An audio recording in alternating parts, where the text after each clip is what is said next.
Fala palmeirense, bem-vindo de volta ao canal Diego e o Ato Marada. Para começar, se inscreva no canal, ative o sininho, deixe seu like, comente, compartilhe. E vamos falar do Fluminense para começar, porque também é um jeito de falar do Palmeiras. O Fluminense eliminou a Inter de Milão e não venho comigo de papinho de que jogou por uma bola, jogou covardemente. O Fluminense engoliu a Inter de Milão, simples assim. Foi um jogo de futebol jogado, em que os dois times chegaram bastante, em que o Fluminense produziu muito, e taticamente o Renato Gaúcho foi muito bem, não tenho o que falar dele, a tática foi perfeita. O Fluminense tem um cara ali no meio campo chamado John Arias, que é um absurdo, esse jogador é um absurdo, e não sei se vocês viram a preleção que ele deu para os atletas no vestiário antes do jogo, falando que, pô, na vontade eles não vão ganhar da gente, é 11 contra 11, e eu achei muito interessante isso, né? E é curioso, né? Como o Fluminense acabou de se classificar para as quartas, o Palmeiras acabou de passar para as quartas também, nem se classificou ainda para a semifinal, mas já começaram a desmerecer a campanha do Palmeiras na Copa do Mundo. E do Fluminense também, né? É que o Fluminense ficou mais difícil, porque depois que o time mete 2-0 no vice-campeão europeu com autoridade e deixou o time da Inter desconcertado a ponto do Lautaro fazer um discurso depois do jogo, quem não quer estar aqui pode ir embora, enfim, nunca mais pra mim vai colar essa história de que europeu não liga pra mundial. Pode ser que o Guardiola não se importe, pode ser que o Real Madrid não se importe, pode ser, sempre vai ter alguém que não se importa, né? Eu perguntei isso pro Felipe Luiz, se ele sentia que os europeus, no dia que ele ganhou do Chelsea, que os europeus não estavam dando tanta bola, ele falou, cara, eu não sinto isso, se eles não sentem, problema deles. E eu penso mais ou menos parecido. Mas é engraçado, né? Porque o Palmeiras ainda nem passou pelo Chelsea, se é que vai passar, e já estão vindo com um papo. É o único brasileiro que não ganhou de um europeu. E assim, gente, eu acho impressionante que muitas vezes essa narrativa, ela nasce de dentro dos palmeirenses. Os palmeirenses mesmo começam com essas narrativas de modo a se desmerecer. Seja porque não gosta do Abel, seja porque não gosta da Leila, seja porque simplesmente ou não gosta de si mesmo, né? Quer punir a si mesmo e fica diminuindo a própria equipe, né? Não consigo entender esse conceito, mas já vieram com esse papo. Se o Palmeiras passar na prorrogação de novo, se o Palmeiras passar nos pênaltis, vai ser uma campanha menor. Assim, não me entra na cabeça isso.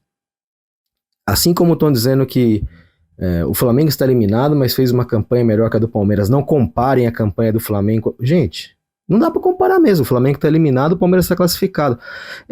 Assim, a cada vez que o Palmeiras supera algum dos times que são mais, assim, das torcidas que são mais numerosas, como Corinthians ou Flamengo, cria-se um conceito para reavaliar a maneira que se vê futebol, para justificar. E como são a maioria, muitas vezes, essas teorias elas acabam colando, muita gente embarca nelas, inclusive palmeirense.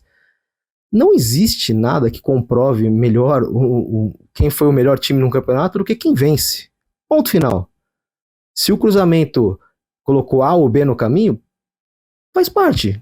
A Copa do Mundo é disputada desde 1930 desta maneira. Sempre foi assim e sempre vai ser assim. O cruzamento vai beneficiar um ou outro, o sorteio vai beneficiar um ou outro. Não tem como você exigir que um time se classifique ou vá passando de fase, só passando pelos rivais mais difíceis, como se isso legitimasse mais a sua vaga, como se isso tornasse mais importante a sua conquista.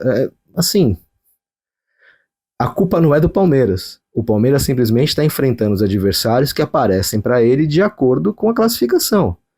Ficou em primeiro do seu grupo, pegou o segundo do grupo do Botafogo. É o Botafogo? Por que era o Botafogo? Porque o Botafogo não foi competente para ser o primeiro. Tivesse o Botafogo sido o primeiro, o Palmeiras teria jogado com o PSG. O Botafogo não foi capaz de somar os pontos necessários para superar o PSG. E ponto final, sabe? Agora, querer desmerecer uma classificação do Palmeiras que nem veio, vocês vão me desculpar, cara. No vídeo que a gente publicou na segunda-feira, eu falei sobre esse assunto, que jogar bem para mim é você fazer o necessário para vencer o seu adversário, ponto. Dentro da regra, da maneira como você quiser. Jogar bem, jogar bonito é relativo. Jogar bem é executar bem a proposta que você se presta. Ponto final. Não existe. E começa a me deixar muito irritado esse tipo de questão, porque eu já tô vendo que se o Palmeiras conseguir avançar pro Chelsea nos pênaltis, por exemplo, mas tá vendo? Passou nos pênaltis. Gente, Copa é Copa. Não existe isso. E criou-se uma falsa narrativa de que jogar assim o assado é melhor ou pior. Sabe? Realmente, não dá para comparar a campanha do Flamengo com a do Palmeiras, porque o Flamengo tá fora, o Flamengo não pode mais ser campeão. É simples assim. Assim como o Corinthians também não pode ser campeão, porque nem tá aqui, assim como o São Paulo não pode ser campeão, porque também não tá no Mundial, e é assim que é, né? Quem tá dos brasileiros é o Palmeiras e o Fluminense. O Fluminense, que talvez fosse o menos... talvez não, era o menos badalado dos 4 europeus, porque o Botafogo, por mais que tenha se enfraquecido, ele vem de uma conquista de Libertadores, e o Fluminense vem de um quase rebaixamento. E quem salvou o Fluminense? Sociedade Esportiva Palmeiras. Palmeiras disputando o título, né? Estava difícil na última rodada, mas o Palmeiras tinha que vencer o Fluminense e torcer por uma combinação de resultados.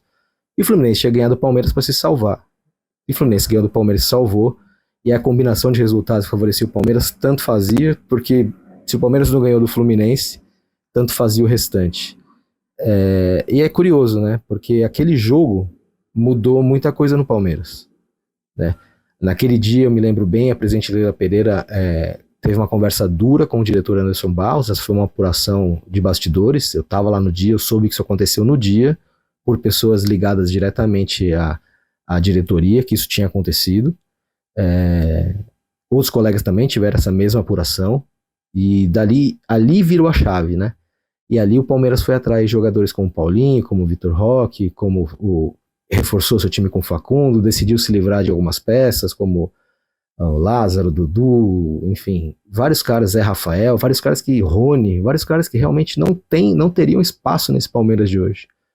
Não tinha como acontecer. E o Fluminense, obviamente, ali, ao não ter sido rebaixado, também mudou a sua mentalidade, né? E seria curioso, né? Porque o Fluminense poderia estar disputando a Copa do Mundo de Clubes como um time da Série B não fosse o Palmeiras. Então é curioso como o futebol dá voltas, e às vezes as voltas são muito rápidas, né? A gente está falando de dezembro do ano passado, no final de novembro do ano passado. E nós estamos falando agora de junho do ano seguinte, uns 6 meses depois, menos de 6 meses depois, não, 6 meses depois. E Fluminense é uma das 8 melhores equipes do futebol mundial neste momento, pela métrica que vale, que é o campeonato. Acho que nada define melhor quem é o melhor time do que o campeonato. Mas se o Flamengo pegar o Fluminense, ganha. Bom, para pegar o Fluminense precisa classificar primeiro, né? Acho que isso é o que tem que ser lembrado acima de tudo. Agora vamos falar um pouquinho sobre jeito de jogar, né? A dupla Fla-Flu tem muito a ensinar para o Palmeiras diante do Chelsea, porque ambos enfrentaram equipes da Europa, equipes de alto nível da Europa, né? A gente está falando da Inter de Milão, que por mais que tenha tomado um sarrafo ali do PSG na final, é o vice-campeão europeu, né?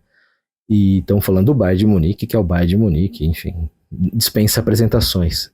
E o Fluminense e o Flamengo tiveram propostas muito diferentes, né, de jogo. O Flamengo tentou impor uma maneira de jogar que era a mesma que vinha fazendo em todos os jogos.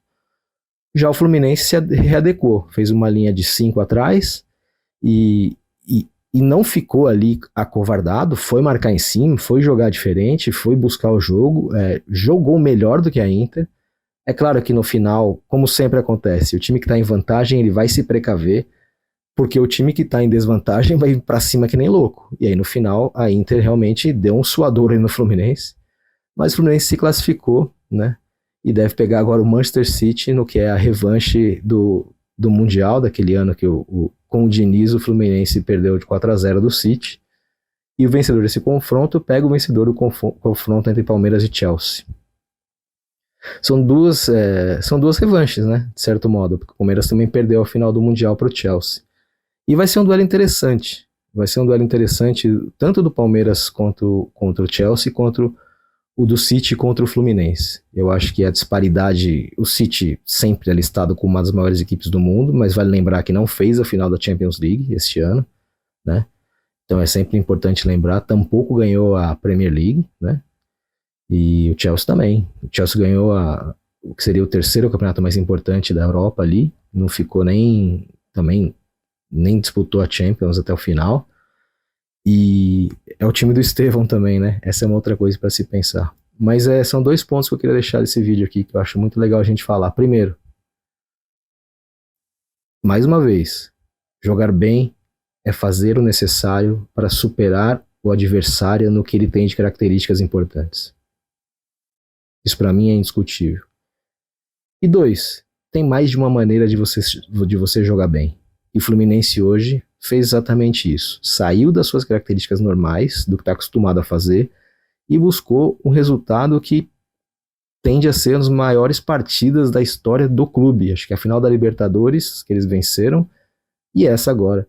São as duas maiores partidas da história do clube. Eu não sou tricolor, talvez eu esteja esquecendo alguma coisa muito importante, mas eu tenho visto aí na imprensa. E a terceira mensagem, né? Eu falei duas, mas tem uma terceira. Cara, a melhor campanha é de quem vai mais longe. Ponto. Qualquer coisa que se fizer acima disso é tentar desmerecer quem se classificou. Pô, e o Flamengo estando fora, o Botafogo estando fora, e outros grandes rivais do Palmeiras e do Fluminense nem estando classificados mais, gera uma questão, gera essa avaliação enviesada. E eu só quero saber o seguinte: quem vai ser o campeão? Isso é que interessa. E o Palmeiras está na briga.